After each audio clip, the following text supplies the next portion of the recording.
Kayo ng Colidos tapos nag-jogging kayo. Ayan. So, mas maganda po. Di ba?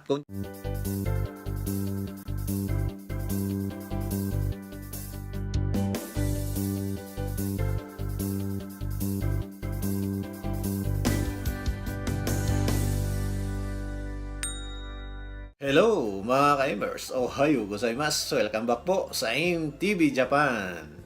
So mga kaibigan, sa videong ito ay pag-uusapan po natin o ipapaliwanag ko po sa inyo kung bakit magandang gamitin ang Colidos. Ayan. Pero bago po yun mga kaibigan, kung bago po kayo sa channel na to, paki-subscribe naman po ang aming channel. maraming salamat po. Colidos mga kaibigan, ibig sabihin cholesterol reduce. Dahil ang Colidos po ay gawa po ito sa fish oil. Kaya mayaman po ito sa omega-3 fatty acids. Kaya maganda po itong gamitin sa mga taong may matataas na kolesterol at may sakit sa puso. Dahil number 1 pong sakit nating mga Pilipino, mga kaibigan, ay sakit po sa puso. Madaling ma-in love.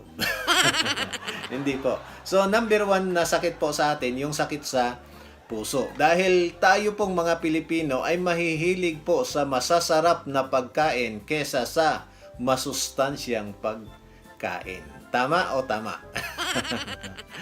Tapos, karamihan din po sa atin mga kaibigan ay hindi po makapagluto na walang mantika. Tama? So, ang mantika po mga kaibigan may dalawang klase po yan. May good oil at saka may bad oil. So, unahin po natin yung good oil. Yung good oil po mga kaibigan, kahit ano pong panahon, taglamig, tag-init, hindi po yan nagbabago yung hitsura. Yung bad oil naman, kapag taglamig, anong nangyayari doon sa mantika na yon? Yung oil na yon, tulog, tumitigas, di ba? So ano yung mga mantika na yon? Yung mga mantika ng baboy, sibo ng baka, coconut oil, di ba? Ngayon, kapag yan po ang kinakain natin mga kaibigan, ang mangyayari po, tulog din po yan sa loob ng katawan natin. Kaya ito yung magiging hitsura ng ugat natin. Ayan. Nung bata pa tayo, ito yung hitsura niya. Malinis, wala pong nagbabara. Pero habang tumatanda po tayo, mga kaibigan, marami na tayong nakain na masasarap na pagkain, ito na yung magiging hitsura sa ugat natin. Yan. Yung kulay dilaw, nakikita nyo po yan, mga kaibigan. So, may bara na po yung ugat natin. Ngayon, mahihirapan na pong dumaloy yung dugo natin. Tama? Kaya ang gagawin po natin, mga kaibigan, iinom tayo ng gamot. Yan. So ngayon, kapag nakainom po tayo ng gamot, yung ugat po natin, luluwag po yun. Kaya makakadaloy na po yung dugo. Ngayon, kapag nawala na po ang epekto doon sa gamot na iniinom mo, mga kaibigan, babalik na naman sa normal. Babalik na naman sa dati. Yan. Sisikip na naman yung ugat mo. Yan. Ang gagawin mo na naman, tataas yung dugo mo. Ayan. Iinom ka na naman ng gamot mo.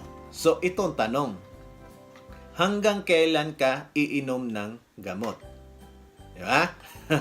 Ibig sabihin, habang buhay. Kaya ang tawag po sa gamot na iniinom po ninyo, mga kaibigan, ay maintenance. Tama o tama? Ibig sabihin, habang buhay mo nang iinumin. Ibig sabihin, mga kaibigan, yung gamot na iniinom po natin o iniinom ninyo araw-araw, hindi po yun solusyon para gumaling kayo sa karamdaman nyo.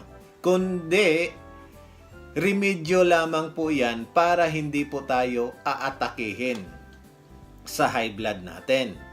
O di kaya hindi tayo atakihin sa puso o ma-stroke. So yan po yung purpose ng gamot na iniinom natin. Remedyo lamang po, hindi po solusyon. Kaya sa videong ito, mga kaibigan, ipapakita po namin sa inyo yung solusyon po para dahan-dahan na malusaw o mawala yung bad cholesterol na nagbabara po sa ating mga ugat. So, linawin ko po, mga kaibigan, dahan-dahan pong lulusawin. Hindi po ibig sabihin kapag uminom ka ng Colidos ngayon, tanggal agad yung bad cholesterol na nagbabara sa ugat mo.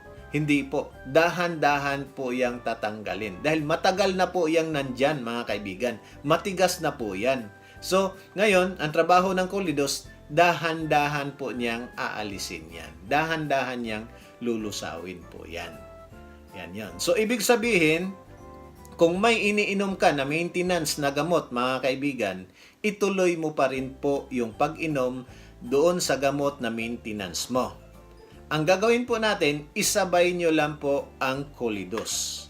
Ngayon, halimbawa, naubos na yung gamot mo na ibinigay ng doktor, magpa-check up po kayo uli. Ngayon, at kung sasabihin na ng doktor na okay na yung kolesterol mo, okay na yung dugo mo, tigil na yung maintenance mo, yung doktor po ang magsasabi niyan, hindi po kami.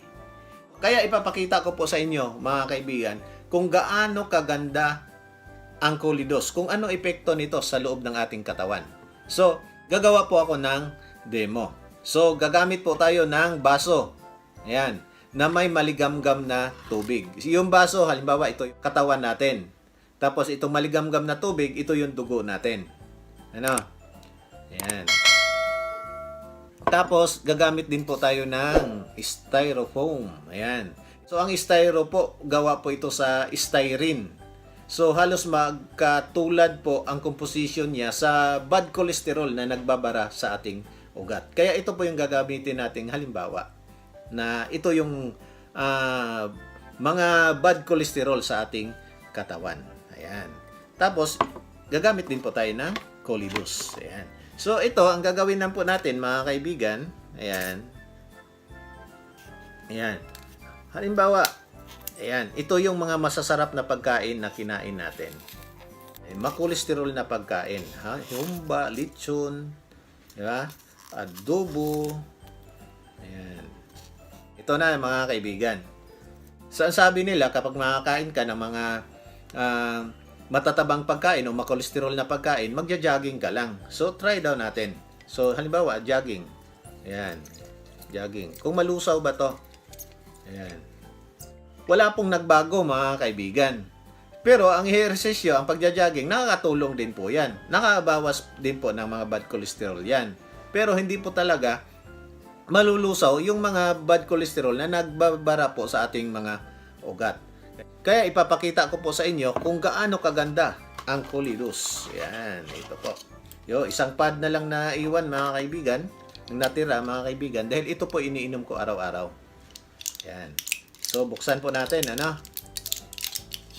Kolidos. Ayan. So, ito po siya. So, ang gagawin natin, mga kaibigan, bubutasan lang natin. Ilagay natin dito sa baso. Ano? Ayan.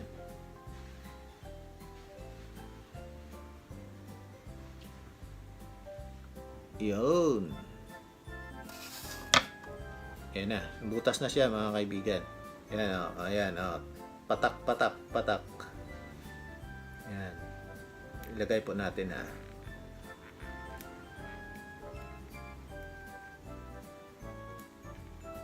Tapos, magpahid din ako dito, ha. Ipakita ko po sa inyo. Pahid ko po dito, mga kaibigan. Ayan, ayan. Ayan, tapos ilagay ko yan. So, yan, basa, di ba? Ayan, pinahid ko po. Ayan, tumulo. Ayan, ito. Tumulo pa, mga kaibigan.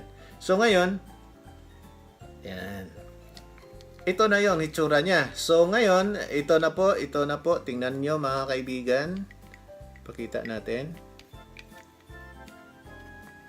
Anong mangyayari sa styro? So, dahan-dahan pong ayan. So, ngayon, halimbawa, nag-jogging po kayo. Ayan. So, ano po nangyari, mga kaibigan? Dahan-dahan pong nalusaw yung styro o yung bad cholesterol sa ating katawan. Ayan.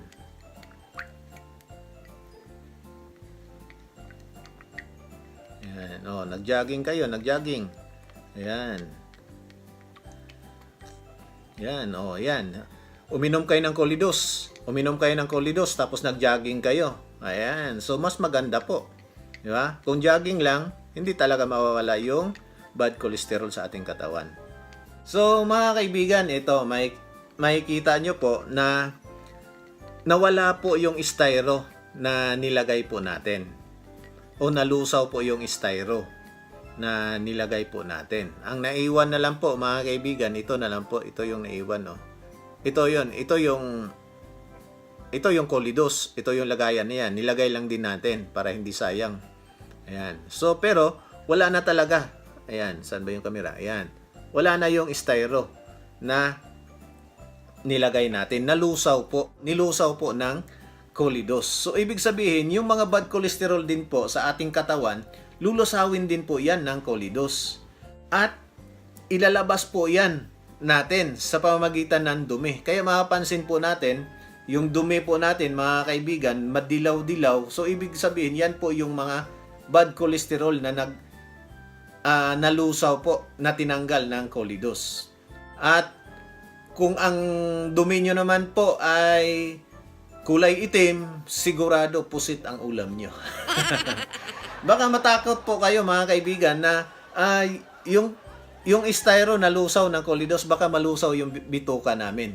Hindi po. Di ba kanina napansin nyo, naglagay po ako ng Colidos dito, pinahid ko po dito sa ano. So wala pong nangyari. Ayan. Wala pong nangyari sa balat ko. Hindi po nasunog o hindi po nalusaw. Di ba? Dahil ang Colidos po, ang lulusawin lang po niya ay bad cholesterol. Yan lang po talaga yung lulusawin niya. At ang Colidos po, mga kaibigan, ay meron po siyang 50% na DHA. Yung DHA po, yan po yung nilalagay sa gatas kung bakit yung mga gatas ng mga bata ay napakamahal dahil ang DHA ay pampatalino. Kaya magandang itong gamitin sa mga buntis at bubuntusin pa at sa mga bagong panganak. Dahil yung mami na bagong panganak, yung DHA niya sa katawan ay napupunta po sa bata. So matagal po siya magkaroon ng panibagong DHA. Kaya mas maganda po na minom ng Colidos para magkaroon po ng DHA ang ating katawan. Kaya mga kaibigan, kung meron po kayong mga kakilala na mataas ang kolesterol, may sakit sa puso, high blood, tulungan po natin. Inumin po natin ng Colidos. Maraming salamat po sa panonood. Power po mga ka-imers.